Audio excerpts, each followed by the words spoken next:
বর্তমান সময়ে বাংলাদেশের সোশ্যাল মিডিয়ায় একটা ট্রেন্ডিং টপিক সান্ডা এবং কফিল।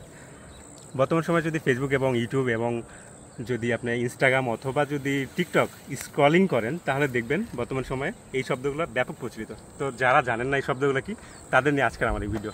সান্ডা কি? সান্ডা হলো গুইসাপ জাতীয় এক ধরনের প্রাণী। দেখতে একটু আনকমন হলেও সৌদি আরবের মরুভূমিতে বহুল পরিমাণে দেখা যায়। তৃণভোজী এই প্রাণীটির মাংস সৌদি আরবের খুবই জনপ্রিয়। বিশেষত কিছু বিষয় এবং গুণ আছে এবং কিছু মিথ প্রচলিত আছে। কফিল মানে কি? মূলত বাংলাদেশ থেকে, ইন্ডিয়া থেকে অথবা অন্য কোনো দেশ থেকে যেই সব শ্রমিকেরা সৌদি আরবের কোনো মালিকের আন্ডারে কাজ করে তাদেরকে সাধারণত কফিল বলা হয়, অর্থাৎ মনিব বা কফিল বলা হয়। কফিল সান্ডা ভাইরাল কেন?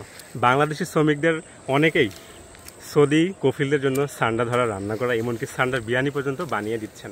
এইসব অভিজ্ঞতা নিয়ে শুরু হয় ভিডিও ব্লগ, আর সেখান থেকে শুরু হয় সান্ডা ট্রেন্ডিং। রিলস, টিকটক, ইউটিউবে ভরে গেছে সান্ডা কন্টেন্ট। আর হ্যাঁ, এই ভিডিওগুলো আপনাদের কেমন লাগছে আর আমার ভিডিও থেকে আপনারা কেমন তথ্য পেয়েছেন সেটা জানান। ভালো লাগলে অবশ্যই লাইক, কমেন্ট, শেয়ার করবেন এবং যদি মনে হয় আমার কন্টেন্ট ভালো লাগতেছে তাহলে পেজটাকে ফলো করবেন। ধন্যবাদ।